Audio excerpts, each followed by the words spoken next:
What you just heard was the escape of prisoner Joseph Ralph, who in 1855 escaped Lincoln Castle for the second time. That's right, he escaped Lincoln Castle twice. So let's take a look at just how he did it.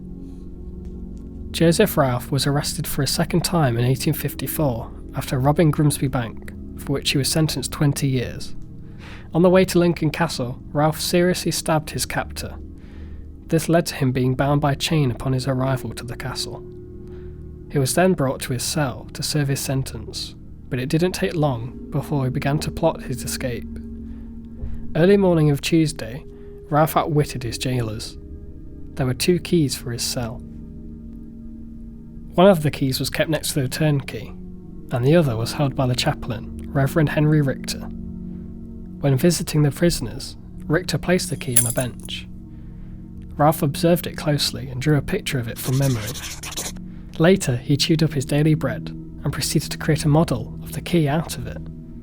He mounted his pewter mug with a small gaslight, both of which were provided on the inside of his cell, and poured it into the mould. Then he waited. Night falls. The castle is quiet. The prisoners sleeping.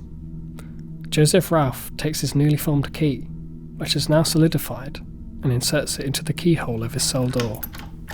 He turns it nervously. The key is brittle. Turning it too fast will snap it in two. Slowly, the key turns. The mould was perfect.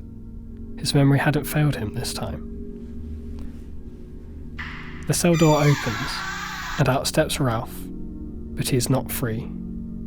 Quietly, he proceeds through the ward. Footsteps can be heard echoing through the building. Tensions are high. He could be spotted at any moment, but Ralph proceeds. He finds the kitchen. He can hear footsteps closing in. Ralph acts fast, grabbing the spare clothes left by the prison cook. Now in disguise, he looks to escape. He finds his way outside to the courtyard. Again, acting fast, he quickly makes his way to the assize court housed within. There, in a spare room, he finds a ladder. He waits until the coast is clear and sets the ladder up against the castle wall. He scales the ladder and leaps down to the streets below. Joseph Ralph has escaped, his feet still bound by chains.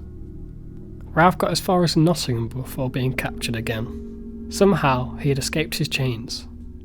He was sentenced to 20 years of transportation. A sentence of transportation meant the relocation of convicted criminals or other persons regarded as undesirable to a distant place, often a colony, for a specified term.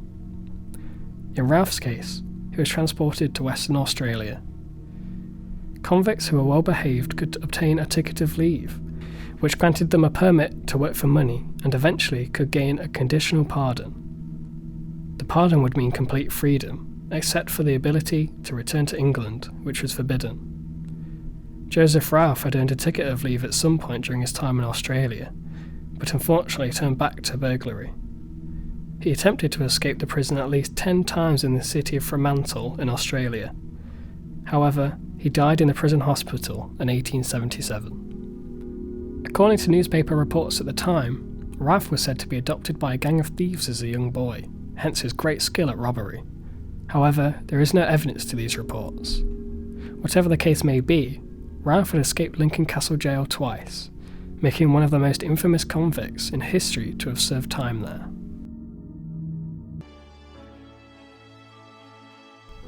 As my journey through history at Lincoln Castle comes to an end, I find myself reflecting on everything I've learned up to this point. I find myself thinking about prisoners such as Priscilla Biggerdyke and Lucy Buxton. Perhaps they are not as evil as I first perceived them to be. Then there is the history of execution here, and the formation of the long drop method. Lincoln is steeping with so much history, much of which I have not covered, and I urge you to visit and explore it for yourself. I may visit again, but for now, my journey continues. I've been Vaughan Hurst, and this has been Castles and Convicts. Until next time, goodbye.